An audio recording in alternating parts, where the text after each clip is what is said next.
Below average family سے میں belong کرتا ہوں. اسٹرگل مسلسل رہی. ہمارے محدود وسائل تھے کہ جو پیسے آپ کماتے ہوں اس میں آپ کا اپنا خون لگا. ڈھونگری سے آپ نے آج متحدہ عرب امارات میں ان لوگوں کو جانتے ہیں, ان لوگوں سے ملتے ہیں, ایون کہ یہاں کے جو بحز رائل ہائنس شیخ محمد بن راشد سے آپ کی کئی بار ملاقات ہو. آپ کو دیکھ کے ہمیں ایک انرجی ملتی ہے.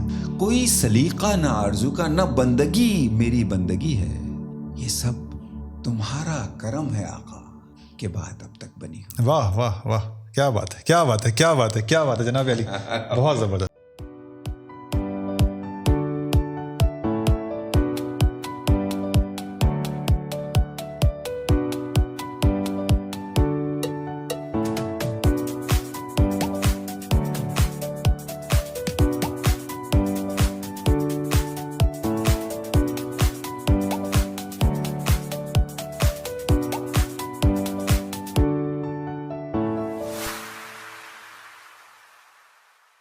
آج ہیں میرے ساتھ عارف بلدار صاحب, جو کہ بہت ہی مشہور پرسنالٹی ہیں, بہت تجربہ رکھتے ہیں زندگی کا. ان کا نام ہی عارف ہے. تو آئیے ملواتا ہوں آپ سے, اور یہ خود بتائیں گے کہ عارف بھائی ہیں کون. السلام علیکم. وعلیکم السلام.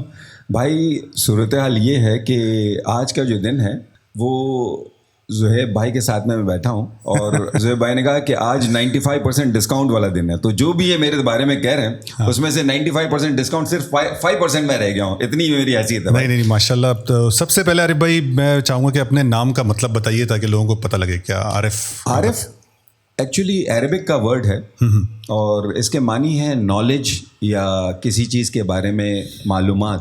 تو عارف بہت ہی کامن عربک ورڈ ہے, اور اس کا مطلب ہے نالج یا نالجیبل. ماشاء اللہ ماشاء اللہ. تو بڑی علمی گفتگو ہونے والی ہے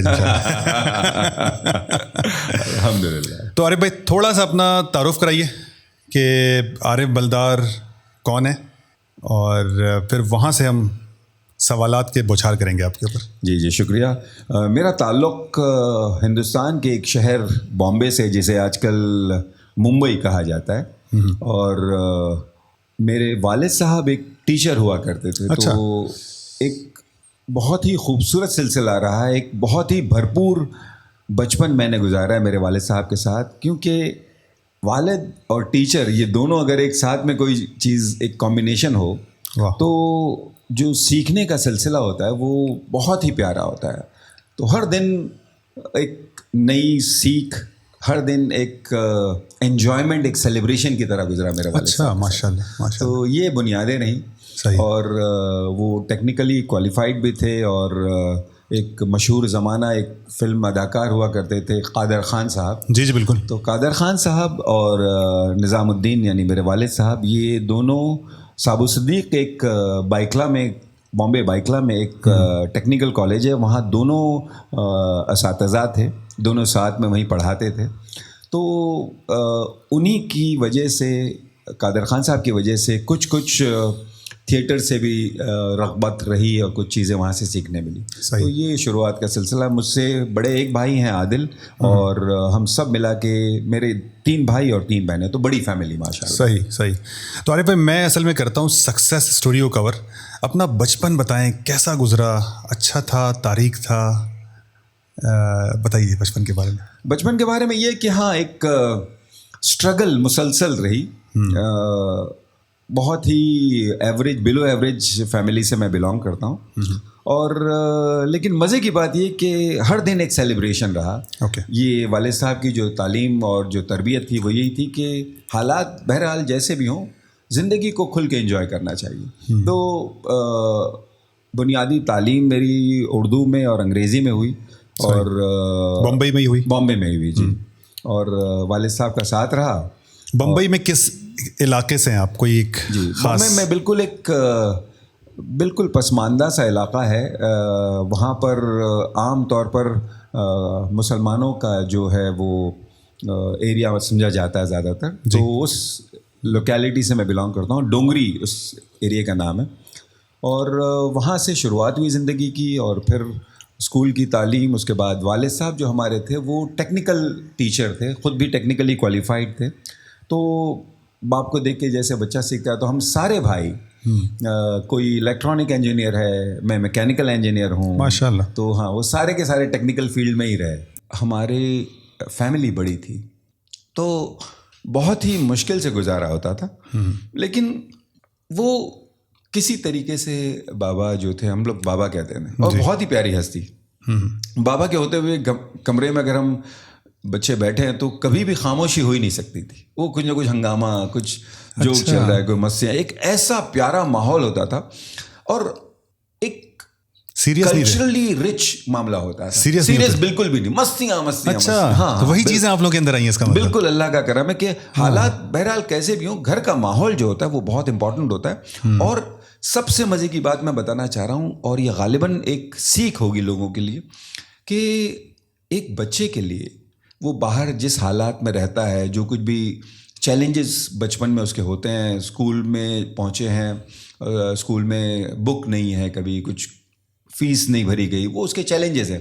لیکن جب گھر پہ لوٹ کے آتا ہے تو ایک ٹرسٹ کا ماحول ہوتا ہے. عام طور پہ لوگ جو بچوں کو جو ان کی پرورش کرتے ہیں تو اس کے عام طور پہ 2 طریقے جو بہت کامنلی اویلیبل ہیں. ایک تو ہوتا ہے فیئر بیسڈ, اس میں بچوں کو ڈرا کے رکھا جاتا ہے, ماں باپ کی مار پیٹ کے ٹھوک, مطلب ایک خاص طور پہ والد کی ایک دہشت ہوتی ہے کے لیے, ایک دہشت کہ بھائی ارے بابا آ گئے یا والد صاحب آ گئے. دوسرا طریقہ لو بیسڈ ہوتا ہے, اس میں یہ کہ حد سے زیادہ پیار, ارے بابا, منا, نانا, جو بھی کہنا ہے. تو یہ دونوں طریقے اپنی جگہ صحیح ہیں. بہت لوگ لو بیسڈ, کون سا طریقہ زیادہ اچھا ہے؟ میرے حساب سے ہمارے گھر میں یہ طریقے دونوں کے علاوہ ایک اور طریقہ تھا جسے ہم کہتے ہیں ٹرسٹ بیسڈ. ہم باہر کچھ بھی کر کے گھر آئے تو گھر پہ ایک یقین رہتا تھا, کوئی چیز بابا سے ڈسکس کرنے کے لیے ہمیں کسی چیز کا ذرا سا ایک لمحے کے لیے بھی سوچنا نہیں پڑتا تھا. اچھا, تو یہ ایک ماحول تھا گھر کا. اور جو اتنی پیاری چیز تھی, جو میں چاہتا ہوں کہ لوگ سمجھیں کہ لو اینڈ فیئر کے علاوہ ایک اور راستہ بھی ہے, جو ٹرسٹ بیسڈ جو نگہداشت ہوتی ہے یا پرورش ہوتی ہے بچوں کی. تو اس میں یہ ہوتا ہے کہ بچے کو ایک سکون رہتا ہے کہ نہیں, میں جا کے گھر پہ باہر کچھ بھی ہوا ہے, مسئلہ ہوا ہے, کوئی پریشانی ہے, کوئی چیلنج ہے, کوئی ایکسائٹنگ نیوز ہے, تو بابا کے ساتھ میں گودی بیٹھ کے بس شیئر کر سکتے ہیں, بتا سکتے ہیں. تو وہ ایک ایکویشن انہوں نے بنا رکھی تھی. اور یہ ایک انسان اس میں اگر وہ خوشبو سے بھرا ہو تو اس کی خوشبو کی کوئی لمٹ نہیں ہوتی. تو وہ جو بابا کا کردار تھا وہ صرف میرے لیے یا میرے بھائیوں کے لیے یا میرے بہنوں کے لیے نہیں تھا. ہر کوئی گلی میں ہر کوئی ان کو بابا ہی کہتا تھا. اچھا. ہمارے پڑوسی بھی آ کے بابا کہتے تھے, وہ بھی ان سے اسے اتنے ہی پیار سے ملتے تھے, وہ بھی اس خوشبو سے مستفیض ہوتے تھے, انجوائے کرتے تھے. تو وہ ایک الگ سلسلہ. میرے سارے کزنس گھر پہ آتے تھے اور گھر پہ ایک ہنگامہ, کہیں کیرم چل رہا ہے, کہیں باتیں چل رہی ہیں, کہیں کچھ گیم کھیلے جا رہے ہیں. ایک مسلسل ماحول گھر میں بنا ہوتا تھا. یہ الگ بات کہ ہمارے محدود وسائل تھے, بابا ٹیچر تھے, ٹیچرز کہ آج کی سیلری تو پھر بھی مناسب ہے, ان دنوں نا بڑا محدود سلسلہ ہوتا تھا. اور ان محدود سلسلے میں یا حالات میں, فائنینشیل سچویشن میں, اس کے باوجود گھر کو اللہ کے کرم سے شاید یہ برکتیں تھیں, لوگوں کی دعائیں تھیں کہ وہ الحمدللہ معاملہ چل جاتا تھا. تو یہ اوور آل گھر کا ماحول تھا ماشاءاللہ. ایک چھیڑ مذاق, ایک یعنی صرف یہی نہیں کہ مذاق ہی چل رہا ہے, اور بہت ہی سمپل طریقے سے, بہت ہی ان نون طریقے سے علم کی باتیں سمجھا دی جاتی تھی. ماشاءاللہ. ہاں, مثال کے طور پہ آپ کو ایک بہت پیارا سا واقعہ سناؤں بابا کا کہا ہوا. جی علی بھائی کنٹینیو کریے گا. جی, تو ہوا یہ کہ ایک دن بابا نے مجھ سے کہا کہ یار بیٹا میں آپ کو ایک بہت مزے کا واقعہ سناتا ہوں. میں نے کہا جی بابا سنائیے. کہ لگے ایک چھوٹا سا بچہ تھا جو اپنے والد صاحب کو بہت پیار کرتا تھا. تو میں نے فوراً ریلیٹ کر لیا اس قصے سے, اینڈ کہنے لگے کہ وہ جو ان کے والد تھے ایک دن اپنے بیٹے کو لے کے بولے چلو بیٹے ٹہل کے آتے ہیں. تو ٹہلنے نکلے. اب جیسے نکلے, تھوڑا سا گلی کے باہر نکلے, تو ایک باپ نے دیکھا کہ ایک غریب آدمی بیٹھا ہوا ہے. تو انہوں نے جیب میں سے 5 روپے کا ایک نوٹ نکالا اور بیٹے کے ہاتھ میں دیا کہ جا کے اس غریب کو دے کے آؤ. صحیح. تو بیٹے نے نوٹ لیا اور باپ کا حکم تھا تو دوڑتا ہوا گیا, اس نے غریب کو دیا اور غریب نے اسے دعائیں دی. بچہ مسکراتا ہوا آیا. باپ نے پوچھا بیٹا کیسا لگا؟ بہت اچھا لگا بابا, بہت اچھا لگا. خیر اس کے کچھ ہفتے بھر بعد پھر ایک موقع ایسے ہی لگا پھر باپ بیٹے باہر نکلے اور ایک وہی سلسلہ غریب وہیں بیٹھا ہوا تھا, تو باپ نے پھر نکالا 5. بیٹے کو پتا تھا کیا, وہ دوڑتا ہوا گیا, اس کو 5 روپے دے کے واپس آ گیا. اب بیٹے کو سمجھ میں آ گیا کہ یہ بابا جو یہ غریبوں کی مدد کرنا سکھانا چاہتے ہیں. بہرحال اس کو ایک دن ایسا ہوا کہ سنڈے والا دن تھا, چھٹی والا دن, بچہ سو رہا تھا, تو ارلی مارننگ تڑکے باپ نے بیٹے کو جگایا نیند سے. بابا کیا ہے صبح صبح؟ بولے نہیں بیٹا, آج آپ اٹھو اور آپ باہر جاؤ اور آپ محنت کرو, پتہ تو چلے کہ یہ صرف قد ہی بڑا ہے کہ تم بھی بڑے ہو, تم محنت کرو اور اپنی ورتھ بتاؤ, کچھ پیسے کما کے لاؤ تو میں جانوں. اب بچے نے چیلنج کرو, ڈیڈ چیلنج ایکسیپٹڈ. دوڑتا ہوا باہر نکلا, اور اب چونکہ بچہ تھا تو کبھی ادھر مانگے تو لوگوں نے دوڑا دیا, یہاں سے چائلڈ لیبر میں ہم اندر ہو جائیں گے, یہ وہ کسی نے دوڑا دیا, کسی نے کچھ. بہرحال وہ کافی دیر تک گھومتا رہا, کسی نے اس کو کوئی جاب آفر نہیں کیا, اور باپ کو پروو کرنا تھا بیٹے نے کہ بھائی میں کچھ قابل ہوں, کچھ پیسے کما سکتا ہوں. آخر میں جب کچھ نہیں دیکھا تو وہاں پہ دیکھا ایک کچھ مزدور تھے جو ایک ٹرک کو لوڈ کر رہے تھے گوڈاؤن میں سے سامان نکال کر. ان کا ایک سپروائزر وہاں بیٹھا ہوا تھا. بچہ گیا سپروائزر کے پاس, بولے سر مجھے کچھ جاب دے دو, میں نے کھانا نہیں کھایا ہے بھی نخرے کر کے. بولے کہ یہ کام ہے, یہ لوڈ کر لے گا تو؟ ہاں میں کر دوں گا. اب بولے لگ جا. اب بچہ تھا لیکن بس باپ کو پروو کرنا تھا, وہ ہمت سے بوریاں اٹھا کے اس نے ٹرک پہ لوڈ کرنا شروع کیا. کھایا بھی نہیں تھا, صبح سے پریشان بھی تھا, بھوکا بھی تھا. شام ہوتے ہوتے پسینہ شرابور تھک کے ہمارے برا حال, تھکن. اب یہ کہ جیسے ہی کام ختم ہوا تو وہ سپروائزر کے پاس گیا, اس نے اس کو 5 روپے کا ایک نوٹ دیا, بولے یہ لو تمہاری دن کی کمائی. اب بچے کی خوشی کا عالم نہ پوچھے کہ باپ کو غلط پروو کیا اس نے. دوڑتا ہوا ہاتھ میں پیسے لے کے بابا بابا بابا بابا چلاتا ہوا پہنچا گھر میں. بابا کے پاس پہنچ کے انہوں نے, بابا یہ میں نے 5 روپے آج کمائے. رائٹ. بابا نے بیٹے کو گلے سے لگایا, اس کے پیشانی پہ یہاں چما دیا. وہ 5 روپے جو بیٹے نے اس کو دیے تھے, باپ نے وہ اس کے ہاتھ میں دیے, کہنے کہ یہ 5 روپے آپ غریب کو دے کے آؤ. کتنا بڑا امتحان. بچہ پریشان, قدم نہ اٹھے. اب پھر جا کے بڑی مشکل سے وہ جا کے وہ غریب کو ڈھونڈا, اس کے ہاتھ میں 5 روپے دیے اور پھر واپس آیا. باپ نے پوچھا بیٹا کیسا لگا؟ یہ موٹے موٹے آنسو, کچھ بات کرنے کی ہمت نہیں ہوئی. کہنے لگے بیٹا وہ پیسے جو کمانے میں تمہارا خون لگا ہے نا, وہ کبھی بھی کسی بھی طریقے سے آسانی سے تمہارے ہاتھ سے نہیں نکلیں گے. اس کی ویلیو ہوگی, اس کا امپورٹنس ہوگا. کریکٹ. اور جو پیسے کسی اور نے کمائے ہیں اس پہ تو آپ خیرات بھی کر لو گے, جہاں آپ کی ضرورت ہے وہاں بھی, جہاں ضرورت نہ ہو وہاں بھی خرچ ہو جائیں گے. تو آپ کے لیے یہ ضروری ہے کہ جو پیسے آپ کماتے ہوں اس میں آپ کا اپنا خون لگا ہو. یہ بہت ہی پتہ نہیں کتنے سالوں پرانی یہ سیکھ تھی, اور باتوں باتوں میں انہوں نے یہ سیکھ مجھے دے دی. لیکن ان کا ایک طریقہ یہ تھا کہ وہ کوئی بھی بات ہمیشہ مثال دے کے سمجھایا کرتے تھے. تو وہ اتنی پرانی بات آج بھی میرے ذہن کے کسی گوشے میں ابھی بھی محفوظ ہے. کتنی پرانی بات ہے؟ بہت پرانی بات. کتنی پرانی؟ الحمدللہ تقریباً کچھ 50 سال پرانی بات ہے, آدھی صدی پرانی بات ہے. ماشاء اللہ الحمدللہ. دیکھیں بات اگر بڑوں کی بات اگر آپ پلو سے باندھ لیں زندگی بدل جاتی ہے. بے شک بے شک بے شک, ایسا ہے نا. بے شک بالکل یہی ہے. اور بات سمجھ میں اگر آ جائے, پتہ نہیں کہاں, تو ایک ریسیپٹیو ہونا چاہیے, ایک اسپونج کی طرح ہونا چاہیے انسان کو, کہ جہاں سے مل رہا ہو سیکھ لو, اور صرف سیکھ کے پھر اس کا استعمال کرو, اور کوشش یہ بھی کرو کہ اگر جہاں موقع ملے آگے بڑھاتے آگے بڑھا بھی دیں. جی جیسے آپ نے آج بڑھایا. الحمدللہ. جیسے آپ نے تو بہت پرانی مثال بات کری ہے, اور یہ بہت ہی مطلب اپریشیٹ کرنا چاہیے کہ آپ نے وہ بات یاد رکھی ہوئی ہے. آج کل کے بچوں کو اس سے سیکھنا چاہیے. بے شک بے شک. میں جب تیسری جماعت میں تھا, نصر امام سر تھے ہمارے ایک, انہوں نے جو بورڈ پہ آگے سب سے پہلا جو ایک لائن لکھا وہ یہ تھا کہ بے ادب بے نصیب با ادب با نصیب. کیا بات. اب وہ شروع میں سمجھ میں نہیں آئی ہم لوگوں کو کہ سر کیا لکھ رہے ہیں, بے ادب لائک بے نصیب با ادب با نصیب. اور جب میں بڑا ہوتا گیا, مجھے وہ تیسری جماعت سے آج تک وہ بات اس لیے یاد ہے کہ پھر میں نے اس کو سیکھنا شروع کیا کہ میں نے زندگی میں لوگوں کا تجزیہ بھی کیا, جو بھی لوگ بے ادب رہے, کیونکہ ادب کا بے ادبی کا نصیب سے ڈائریکٹ کنیکشن, بالکل ان اگریمنٹ. اور جو جنہوں نے اپنے والد کی سے آپ نے کہا استاد کی قدر کی, ان کو یاد رکھا اور آج تک یاد رکھا ہوا ہے, تو وہی لوگ آگے بڑھ جاتے ہیں. استاد تھوڑا سا پیچھے رہ جاتا ہے کیونکہ وہ تو اس کی کوشش میں رہتا ہے.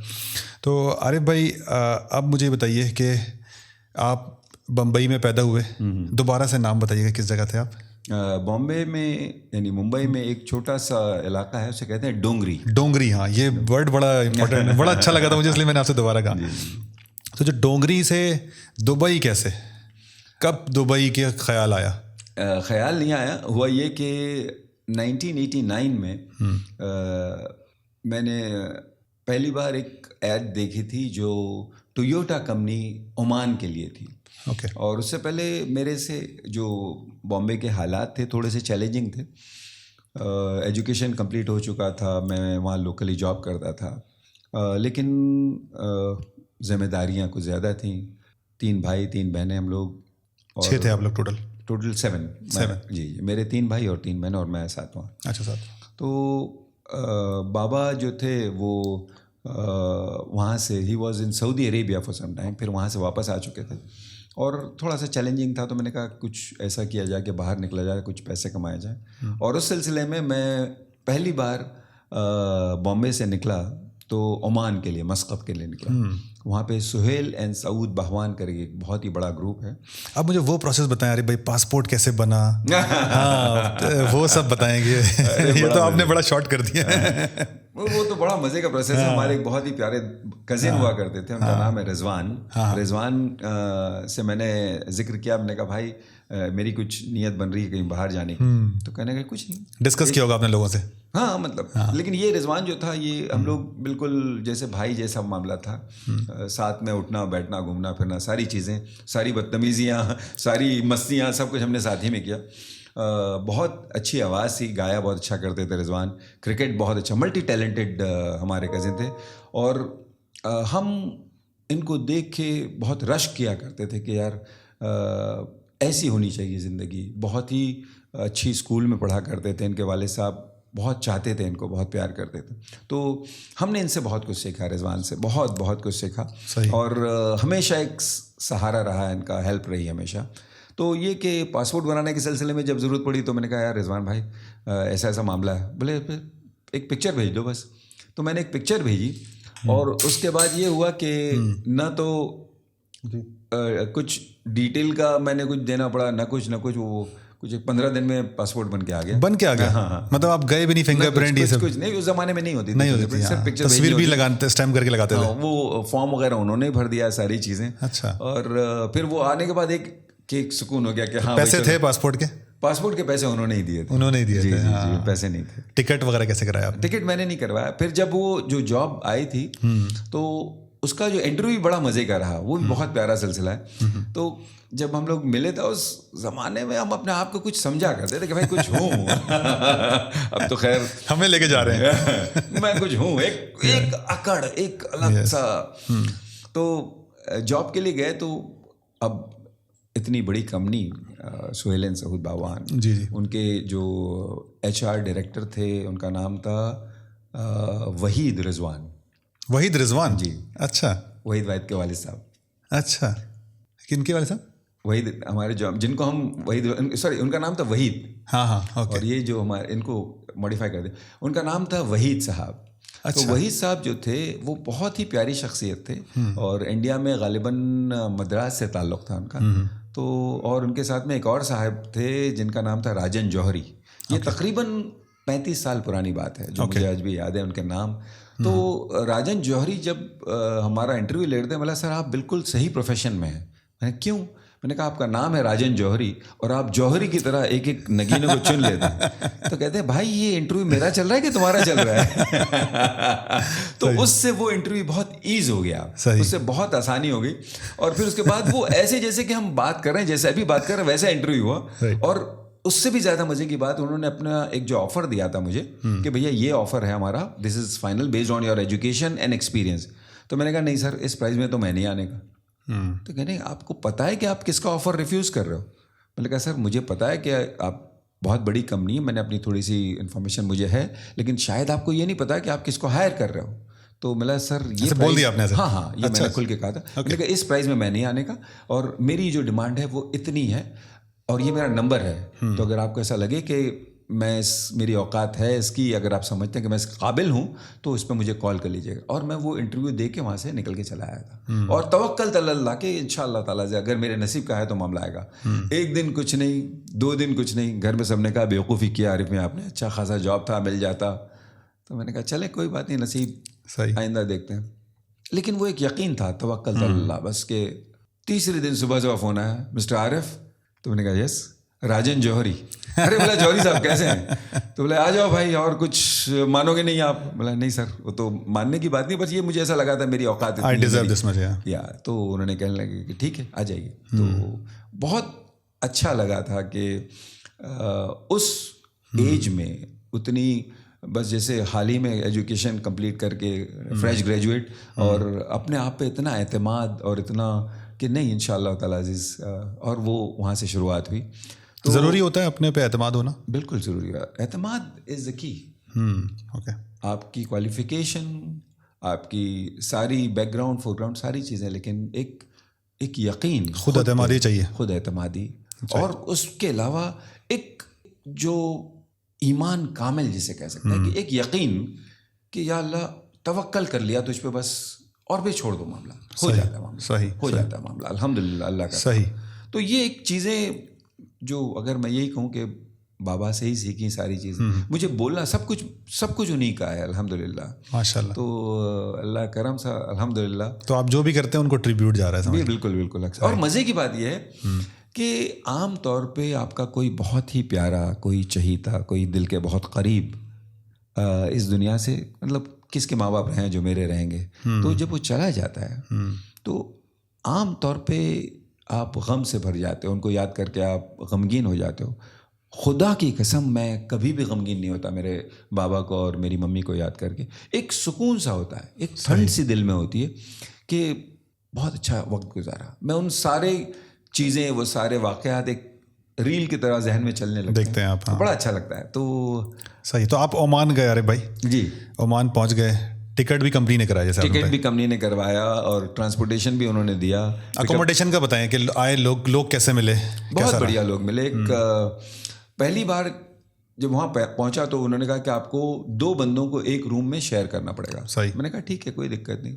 اور مزے کی بات یہ کہ ان حالات سے نکلنے کے بعد, بامبے کی پسماندگی اور نکلنے کے بعد پہلی بار ایئر کنڈیشن کمرے میں رہنے کا جو ایک مزہ, اور موسم ویسے بھی اچھا تھا لیکن اس کے باوجود ہم ایئر کنڈیشن چلا دیا کرتے تھے, ٹھنڈی ٹھنڈی ہوائیں آ رہی. رائٹ. تو اور میرے ساتھ ہی ایک بہار کے ایک صاحب تھے جو میرے ساتھ میں, جنہوں نے روم شیئر کیا تھا. بہت ہی پیاری شخصیت, اور ان کے ساتھ میں شروعات کے کچھ 2-3 مہینے ان کے ساتھ میں رہا.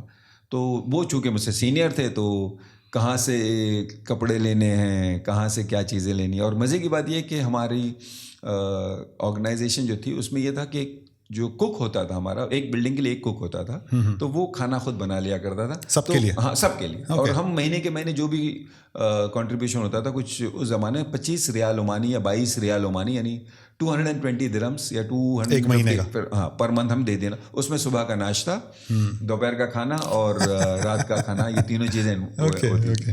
تو یہاں سے شروعات ہوئی. تو کھانا آپ کا الگ ہو گیا ہوگا تھوڑا وہاں جو بمبئی میں آپ کھا رہے تھے, یہاں پہ وہ کیسا تھا؟ وہ بامبے کے کھانے بڑے چٹخارے والے ہوتے ہیں, اور یہاں تو نمک ومک بالکل نہیں, مسالہ نہیں. تو یہ تھا. لیکن پھر یہ کہ چیزیں ایڈجسٹ ہوتی. اور پھر جو ہمارا کک تھا وہ ایکچولی پہلا والا کک پتہ نہیں کہیں ایجپٹ کا تھا, لیکن جو دوسرا کک ہماری کمپنی نے ہمیں دیا وہ کیرلا سے تھا. تو وہ سارے اسپائسی کھانے پھر ملنے لگ گئے. تو میں نے چلو الحمدللہ, تو بڑا مزے کا سلسلہ رہا. اور تو کھانا بنانا نے شروع کیا نہیں آپ نے؟ میں نے زندگی میں کبھی, ہاں مطلب اگر میری کسی وجہ سے اگر میں بھوک سے مرنے والا ہوں تو میں 1 کپ چائے بنا سکتا ہوں. اوکے, اس کا مطلب برتن دھونا نہیں چاہتے. یہ میری قابلیت ہے بس, کہ اگر کوئی بالکل یہ کہ اب کھانا نہیں کھایا تو مر جائے گا, تو اس صورت میں چائے بنا سکتا ہوں.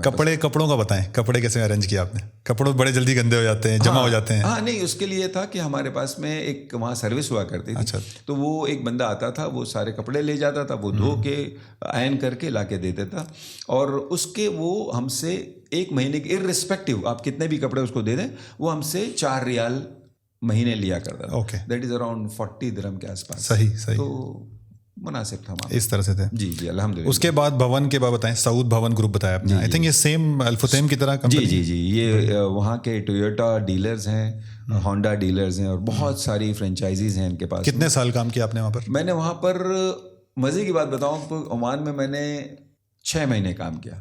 6 مہینے؟ ہاں وہاں پر میں نے کام کیا, اور یہ ہوا کہ وہ جو بامبے کی جو فاسٹ لائف, ایک ہنگامہ پرور زندگی, اس کے مقابلے میں مسقط میں یہ ہوتا تھا کہ لوگ 9 بجے سو جاتے تھے, اور بامبے میں تو ہم 9 بجے باہر نکلتے تھے گھر. صحیح. رات میں دن کا کام ہم ختم کیا, وہ تو ایک سیکنڈ شفٹ کے لیے باہر نکلتے, چلو مستیاں کرنی ہے. اب یہاں گھوم رہے ہیں, کہیں بیٹھ کے چھولے, کہیں بیٹھ کے سیخ کباب کھا رہے ہیں. تو یہ والا سلسلہ رات تقریباً 10-11 بجے تک, اس سے پہلے واپس آنا تو ہماری شان کے خلاف تھا. ایگزیکٹلی. اور یہاں 9 بجے لوگ سو جا رہے ہیں, اور کہیں آپ نکلیے تو بالکل سناٹا. وہ شہر ہی مجھے سمجھ نہیں آیا. حالانکہ بہت پیسفل شہر, بہت پیارا شہر, لیکن میرے مزاج سے تھوڑا سا مختلف تھا. یا میں یوں کہوں کہ میں اس شہر کے مزاج سے مختلف تھا. تو میں نے سپروائزر سے ہاتھ جوڑے, میں نے کہا سر آپ کا بہت ہی خوبصورت شہر, مجھے سمجھ نہیں آ رہا. بولے اتنا اچھا کر رہے ہو کام آپ, اتنے اچھے ٹارگیٹ اللہ کے کرم سے. ایک چیز یہ تھی کہ مجھے زبانیں سیکھنے کا بہت اچھا شوق تھا. تو میں انڈیا کی کچھ زبانوں میں سے اردو, ہندی, مراٹھی, گجراتی, کچھی, یہ ساری زبانیں بہت ہی فراٹے سے بول لیتا تھا. تو جب میں یہاں پہنچا تو یہاں میں نے بہت ہی جلدی عربک سیکھ لی. تو اس وجہ سے میرا سیل کافی بڑھ گیا. لوگوں کو سیلز میں تھے آپ؟ جی میں سیلز میں تھا, ٹویوٹا سیلز میں. تو اس میں یہ ہوا کہ لوگوں سے ملنا, باتیں کرنا, اور if you just greet them in their own beautiful language, تو اس سے بڑا فرق پڑتا ہے. تو وہ مسلسل سیکھنا, اور اچھے سے ٹارگیٹ اچیو ہو جاتے تھے. وہ مجھے کہتے تھے کہ آپ کا ٹارگیٹ کبھی بھی 110 to 115% سے نیچے نہیں رہا ماشاءاللہ اللہ کے کرم سے. تو کہنے لگے کیوں چھوڑ کے جانا چاہ رہا. میں نے کہا سر یہ شہر ہی سمجھ نہیں آ رہا, میں کیا کروں. تو پھر اس کے بعد یہ ہوا سلسلہ کہ نیکسٹ میں نے اپنے آپ کو دیکھا اس 6 مہینے کے بعد میں چھوڑ دیا جی شارجہ. تو شارجہ میں آ کے یہاں سے پھر ایک نئے شہر سے زندگی شروع ہوئی. تو یہاں تقریباً 5 سال میں آٹو موبائل میں رہا, اور وہ بھی دور بہت مزے کا تھا الحمدللہ. بہت ہی چیلنجنگ دور, بہت ہی انٹرسٹنگ دور. اور اس زمانے میں تو یہ کہ بھائی دبئی, شارجہ بہت ہی چھوٹے چھوٹے سے ٹاؤن ہوا کرتے تھے ان دنوں میں بالکل. اور لیکن یہ کہ لائف بہت اچھی تھی. لوگ پیسفل تھے, مستیاں, محفلیں, مشاعرے, یہ ساری چیزیں ایسی جو مجھے بہت امپریس کرتی تھی. اس کے علاوہ سب سے امپورٹنٹ چیز جو یہاں ہوتی تھی وہ تھیٹر. تو یہ ساری چیز میں نے کہا بس یہ جگہ اپنے لیے صحیح ہے. تو وہاں سے ایک نیا سفر شروع ہوا. تو 1990 میں دبئی پہنچا ہوں. 89 وہیں سے عمان سے ہی آیا تھا, اور اس کے بعد پھر یہاں سے کبھی واپس گیا ہی نہیں. وہ 6 مہینے کے بعد آپ مطلب یو اے لینڈ کیا؟ آپ انڈیا نہیں گئے؟ نہیں انڈیا نہیں, وہیں سے عمان سے یہیں آ گیا, اور پھر یہاں پہ آٹو موبائل میں ہی جاب پکڑ لی, اور الحمدللہ وہاں سے سلسلہ شروع ہوا. تو وہ ایک بہت ہی پیارا دور ماشاء اللہ. تو کون یاد آتا تھا آپ کو جب آپ شروع میں گئے عمان؟ سب سے زیادہ یاد کس کی آتی تھی انڈیا میں؟ ممی اور بابا. اچھا ماں باپ کی. اور کال کرتے تھے آپ اس وقت؟ تو کال بہت مشکل, کال بڑا کارڈ وارڈ یہ وہ. ہاں ارے بہت ہی انٹرسٹنگ بات یاد دلا دی آپ نے. اس زمانے میں یہ ہوتا تھا کہ ہم کوائنز جمع کرتے تھے, اور وہ کوائن بہت امپورٹنٹ ہوتے تھے. وہ کوائن لے کے تقریباً 2 میل چلنا پڑتا تھا. اچھا 2 میل چل کے وہاں جا کے, اور وہ پھر وہ فون کرنے کے لیے کم از کم 2 سے 3 لوگ آگے لائن میں کھڑے ہوتے تھے. اور ذرا سے لمبی آپ کی بات ہو گئی تو پیچھے سے لوگ نوک کرنا شروع کرتے, بھائی بس کا, بھائی کتنی بات کریں, ہمیں بھی بات کرنی. صحیح. تو وہ ایک سلسلہ. اور دوسرا ایک اچیومنٹ مجھے یاد ہے کہ وہاں پر میری کچھ دوستی, عمان میں جب میں گیا تھا تو میری کچھ دوستی وہاں کے لوگوں سے ہوئی. اس میں ایک بہت ہی پیاری شخصیت تھی, اس کا نام تھا علی البتاشی.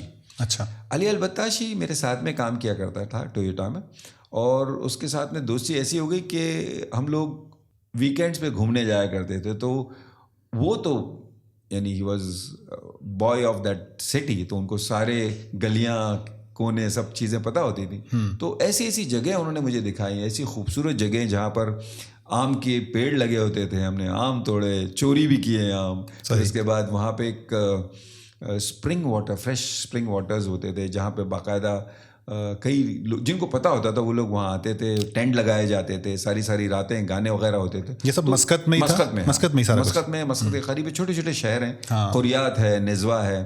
تو یہاں ہم جایا کرتے تھے, اور ایک عربک کلچر سیکھنے ملا کہ مہمان نوازی کا جو ہم ایک سننا الگ چیز ہوتی ہے اور اس کو محسوس کرنا, اس کو ایکسپیرینس کرنا, تو وہ ایک الگ دور رہا ماشاء اللہ. بہت بہت امپریس ہوا میں عربوں کی مہمان نوازی سے. علی البتاشی ان کے علاوہ اور کئی ان کے دوست تھے, تو ان سے مل کے بڑا مزہ آتا تھا. تو یہ ایک رہا. اور ایک اور چیز اچیومنٹ میں کہہ سکتا ہوں کہ ایک ہی باری میں وہاں پر ڈرائیونگ لائسنس ملنا ماشاء اللہ بہت بڑی اس وقت تو ملتا ہی نہیں تھا. اس زمانے میں بڑا مسئلہ ہوتا تھا, کوئی 12 15 20 ٹرائی لے کے بیٹھے ہوتے تھے. اور میرا ہاتھ گاڑی پہ اچھا تھا, لیکن ہم وہاں رائٹ ہینڈ کی طرف گاڑی چلاتے تھے, لیفٹ کی طرف وہ بس وہ اتنا سا موڈیفیکیشن کرنا پڑا. لیکن اللہ کے کرم سے جب پہلی بار ملا تو ایک سیلیبریشن کا ماحول ہوا. اچھا مجھے اندازہ نہیں تھا کہ یہ اتنی بڑی بات. میں آیا, کس نے پوچھا کیا ہوا, کچھ نہیں, مل گیا لائسنس لے کے آ گئے. تو ایسے بول رہے ہیں لائسنس پہلی بار ہی ملے گیا پارٹی. تو اس رات کافی ہنگامہ ہوا. پی ایچ ڈی کرنے کے برابر تھا. رائٹ جی جی, ہر لحاظ سے. تو وہ ایک بہت بڑا مائل سٹون مسقط میں آنے کے بعد. اور اسی جو ڈرائیونگ لائسنس تھا اس کی بنیاد پہ جب میں یو ای آیا تو یہاں پہ رول تھا کہ اگر آپ کے پاس میں کسی بھی جی سی سی کنٹری کا ڈرائیونگ لائسنس ہے تو آپ سے وہ کلاسز نہیں کرواتے تھے, آپ کو ایک موقع دیتے تھے کہ دیکھ لو آپ کو گاڑی چلانے آتی ہے. تو میں نے ایسی گاڑی ایک راؤنڈ چلایا تو کہنے لگے ٹھیک ہے آپ کو آتی ہے. انہوں نے ہاتھ کے ہاتھ دوسرا یو ای کا اماراتی لائسنس دے دیا. تو یہ دونوں اللہ کے کرم سے بغیر کسی پریشانی کے مل گیا الحمدللہ. آپ کو عرب ریوائنڈ کرا کے میں لے جاؤں گا, پہلی تنخواہ ملی تو کیا کیا آپ نے, اس کا پورا بھیجا رکھا, کیا تھا, کیا ذہن میں آیا جب پہلی تنخواہ آئی؟ دینار ریال میں نا, عمانی ریال. یہ اچھا سوال کیا آپ نے. پہلی تنخواہ, جی پہلی تنخواہ جو مجھے ملی تھی وہ انڈیا میں ملی تھی. اور مزے کی بات یہ کہ انڈیا میں ایک خیال ہے ہمارا کہ 786 ایک نمبر جو ہوتا ہے, تو وہ ہم اسے پتہ نہیں کہاں سے خیال آیا کہ ہم سمجھتے ہیں کہ یہ بسم اللہ الرحمن الرحیم, ہاں اس کو سمجھا جاتا ہے. اس کو سمجھا جاتا ہے. مجھے نہیں پتا کہ کیوں سمجھا جاتا ہے, لیکن مجھے یہ یاد ہے کہ میری جب پہلی تنخواہ آئی تو وہ چونکہ میں نے بالکل مہینے کے آخر میں جاب جوائن کی تھی, پہلی جاب میری انڈیا میں, تو میری پہلی تنخواہ 786 روپیز تھی. کیا بات کر رہے ہیں. تو وہ اینولپ لا کے, اس زمانے میرے والد صاحب اور والدہ میری سعودی میں رہتے تھے, تو ہم لوگ ماموں کے پاس رہتے تھے, تو میں نے وہ اینولپ لا کے ماموں کے ہاتھ میں دیا تھا. اور انہوں نے جو سینے سے لگایا تھا اس کی خوشبو میں آج تک محسوس کرتا ہوں ماشاء اللہ الحمدللہ. تو یہ پہلی تنخواہ. یہاں کی جو پہلی تنخواہ ملی تو اس وقت یہ تھا بھائی کہ ذمہ داریاں اتنی بڑی تھیں کہ بہت ہی چھوٹا حصہ اس میں سے میں نے اپنے لیے رکھا, جو کھل کے کہوں تو صرف 10% نہیں 5%. 5%؟ ہاں, اس تنخواہ کا میں نے صرف 5% اپنے لیے رکھا تھا. میں نے پوچھا نہیں آپ سے, آپ کا نمبر کون سا ہے بھائی بہنوں میں؟ سیکنڈ ہے. آپ سے ایک بھائی بڑے ہیں اور باقی سارے مجھ سے چھوٹے. صحیح. تو وہ 10% میں نے رکھ کے باقی جو تھے وہ سارے انڈیا بھیج دیے تھے پیسے. اور پھر فون بھی کیا تھا کہ پیسے مل گئے, اور الحمدللہ ایک سکون, ایک سرشاری تھی کہ الحمدللہ جس مقصد کے لیے یہ قربانیاں دی گئی ہیں. میرے ساتھ میں دقت یہ ہوئی کہ بھائی میں جب 5th گریڈ میں تھا, 6th گریڈ میں تھا, تو میرے بابا اور میری ممی اور میری 2 بہنیں سعودی عرب چلی گئی تھیں. صحیح. تو اس کے بعد وہ لوگ آتے تھے, سال میں ایک بار ملتے تھے اور پھر چلے جاتے تھے. تو وہ خلش رہتی تھی ملنے کی کہ, اور پھر اتفاقاً یہ ہوا کہ جب وہ ان کی جاب ختم ہوئی سعودی میں, جب وہ واپس آئے تب تک ہم لوگ کوالیفیکیشن پوری کر چکے تھے. تو جب وہ واپس آیا تو میں باہر چلا گیا. آپ باہر چلے گئے. تو وہ ایک تھوڑا سا تھا ملال کہ زندگی میں بابا کے ساتھ بہت زیادہ ٹائم نہیں گزار پایا, لیکن جتنا بھی ٹائم گزارا بہت ہی خوبصورت گزارا ماشاء اللہ. سو یہ صورت ہے. صحیح. تو امارات میں بتائیں, آپ نے شارجہ میں کچھ 6 سال بتایا آپ نے, وہ بھی آٹو موبائل انڈسٹری میں.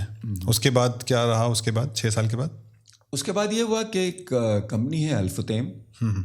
الفتیم کمپنی کے پاس میں پیناسونک اور توشیبا کی ڈیلرشپ ہوا کرتی تھی. پھر ہم نے ایک چھوٹی سی کمپنی میں جوائن کی, ان کے ساتھ میں ہم توشیبا اور پیناسونک کے سروس ڈیلرز بن گئے. تو جو بھی مشینیں ہم یعنی ان کی جو سروس ریکوائرمنٹ ہوتی تھی وہ ہم آن دیئر بہاف ہم لوگ کر دیا کرتے تھے. تو یہ ایک سلسلہ رہا. پھر اس کے بعد میں نیکسٹ زندگی میں جو پروفیشنل چینج آیا وہ یہ آیا کہ میں چونکہ آٹو موبائل پرسن تھا, تو ہمارے ایک پرانے دوست تھے, شناسا تھے, تو ایک دن انہوں نے بلایا اور کہنے لگا کہ یار عارف میاں ایک چیلنج لوگے آپ؟ میں نے کہا حکم کریں. کہیں کہ میرے پاس پاسبلٹی ہے کہ میں اشوک لیلینڈ جو ایک انڈیا کا برانڈ ہے اسے میں سعودی عربیہ لے جانا چاہ رہا ہوں. تو بولا جی. تو کہتے ہیں کہ can you do this for us. اچھا فرسٹ ٹائم آپ نے کیا ہے وہ؟ جی جی اشوک لیلینڈ. جی. اوکے.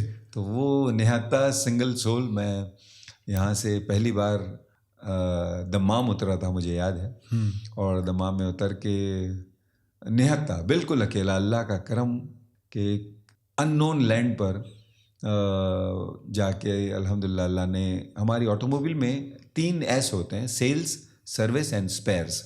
تو یہ تینوں اگر آپ نے مینیج کر لیے تو پھر آپ دیر از نو وے اس فیلڈ کے ایکسپرٹ ہو گئے. بالکل ہاں. تو یہ اللہ کے کرم سے میں نے الحمدللہ دمام, ریاض اور جدہ تینوں بڑے شہر ہیں, تینوں میں ہمارے یہ تینوں سیٹ اپ اللہ کے کرم سے پورے کر دیے. صحیح. اور بڑا اچھا سلسلہ رہا, لرننگ, بہت ساری چیزیں سیکھی. تو مینوفیکچرنگ بھی تھی اس کی؟ نہیں, ہم لوگ آج کل مینوفیکچرنگ ہے. آج کل یہ ہے کہ ہم لوگ اسے کہتے ہیں SKD, سیمی ناک down condition.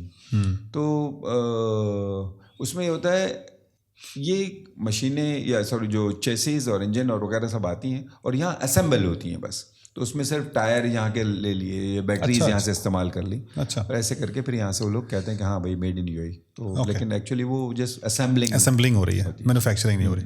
Right right right. تو نظام الدین صاحب کے لیے جو ہے میں ایک شعر بولتا ہوں منور رانا صاحب کا. جی جی. حیات نہیں ہے نا ابھی منور رانا صاحب؟ ہاں, راحت اندوری صاحب بھی حیات نہیں ہے. جی جی. تو مجھے یاد ایک دفعہ آپ نے مجھے انوائٹ کیا تھا وہ مشاعرے میں. جی جی.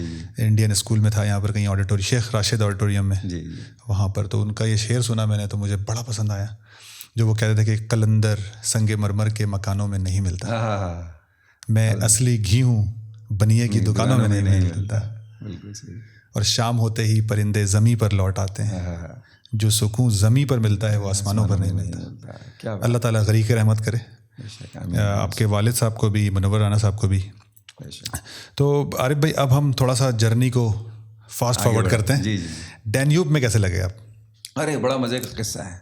میں اشوک لیلینڈ میں ہی تھا اور ہمارے ایک دوست اور شناسہ تھے جن کے ساتھ میں مدینہ منورہ گیا ہوا تھا. تو انہوں نے تعارف کرایا, ہمارے اس دوست کا نام تھا حسیب, اور حسیب نے تعارف کرایا رضوان ساجن سے کہ یہ رضوان بھائی ہیں جو ڈینیوب کے چیئرمین اینڈ فاؤنڈر ہیں. تو پہلی بار ان سے ملاقات ہوئی اور باتیں ہونی شروع ہوئی. تقریباً ایک 15-20 منٹ باتیں ہوئی ان سے, اور اس کے بعد انہوں نے کہا یار عارف بھائی ایک بات بتاؤں. میں نے کہا ہاں کیا؟ کہ لیں یار آپ ہمیں جوائن کر لو.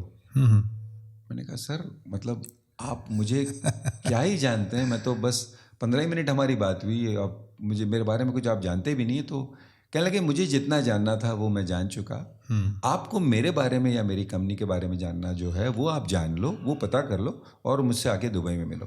اس بات میں, اس لہجے میں اتنا اعتماد تھا, اتنا یقین تھا, اور اللہ نے کچھ ایسی ایکویشن بنا دی کہ بس میں نے کہا, حالانکہ نہ میری فیلڈ نہ مجھے کچھ اندازہ کہ بلڈنگ مٹیریل میں کیا ہوتا ہے, لکڑیاں کیا ہوتی ہیں, کتنی ٹائپ کی, مجھے کچھ بھی نہیں پتا. میں آٹو موبائل کا بندہ, مجھے ڈیزل پیٹرول سونگنے میں بڑا مزہ آتا ہے, تو لیکن یہ تو الگ دنیا تھی میری, لکڑی سنگائی جا رہی ہے لکڑی. تو خیر میں وہاں سے جب پہلی بار ڈینیوب کے جو جبل علی میں ان کا ہیڈ آفس ہے وہاں پہنچا. جابزہ ہے آپ؟ جابزہ. کس سال کی بات ہے یہ غالباً 2009 کی بات ہے. اوکے. تو ان سے ملاقات رہی اور بہت ہی پیار سے, بہت ہی خلوص سے ملے رضوان بھائی, اور کہنے لگے کہ یہ آفر لیٹر ہے, اور بس اس کے بعد ریسٹ آل از ہسٹری الحمدللہ. میری ملاقات آپ سے 2010 میں ہوئی تھی جدہ میں. جی جی. پہلی ملاقات جب آپ کنٹری ہیڈ تھے وہاں. جی جی جی. ہاں. تو ڈینیوب میں کیسا رہا سفر آپ کا؟ ڈینیوب میں بہت اچھا رہا. شروعاتی دنوں میں نے وہی سعودی عربیہ کو اسٹیبلش کرنے کا بیڑا اٹھایا وہاں پر. اللہ کے کرم سے بہت اچھا چلا. تو ڈینیوب میں جدہ, ریاض, دمام, مکہ, مدینہ سب ملا کے تقریباً 10 برانچز ہماری سعودیہ میں ہو چکی تھی. اور پھر اس کے بعد یہ ہوا کہ وہاں سے پھر میں واپس یہاں آ گیا, اور